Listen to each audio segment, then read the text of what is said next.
Hey there, I'm Trent Cotton, author of Sprint Recruiting and High Performance Recruiting.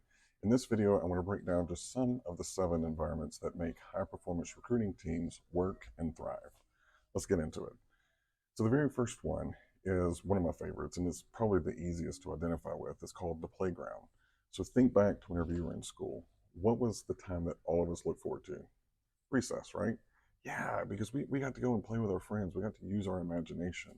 And it's funny that as an adult, we go and we see like monkey bars and swing sets. But at the time when we were in school, those swing sets were like starships. The monkey bars were the only way that we could get over lava because our imagination was engaged. And somehow, whenever we become an adult, we lose that. But not high performance recruiting teams. They thrive in this imaginative world that they can go and look at how can they solve problems in a completely different and unique way. That's why whenever I bring my teams together, I always say, look, no ideas off the table. Let's get crazy. Let's get just wild. And then we'll dial it back into what is actually tactical and what can we actually do, because I know that they need that. They get energy out of that. And something always good comes out of that. So the next one is small tactical teams. I know that sounds weird as being an environment, but it really is an environment. A lot of the clients that I consult and even recruiting organizations that I've worked with before as a practitioner leader, they wanted us to lead these large teams, 15, 20 teams. And it's not doable. It's not doable as a leader.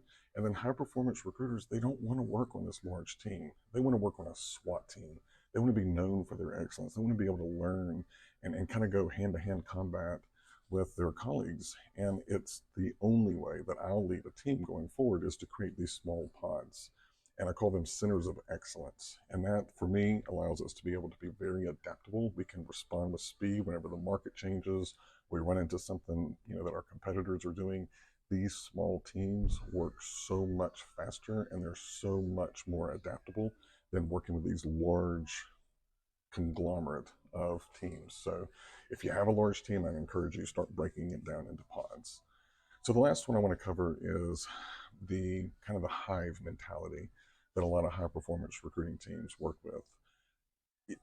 If you've ever studied bees, and you probably haven't, I'm a nerd, I love studying, but bees, all of them know their roles and all of them kind of work together toward the same mission. And there's no question about accomplishing the mission. Now, there may be questions about how do we deal with an obstacle, or how do I overcome this or overcome that, but they're able to do it together.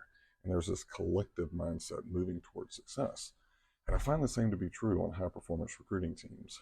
You set the mission in front of them. So if you've read the book No Rules Rule by Reid Hoffman, he talks about leading with context versus control. And there's a time for both.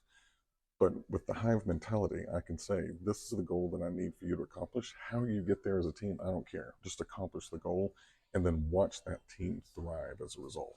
So if you've enjoyed just these three are my favorite. There are 4 more. I encourage you, go get the book, hang out on this channel, make sure that you subscribe because I'll be covering the other 4 later on. All right, thanks for joining.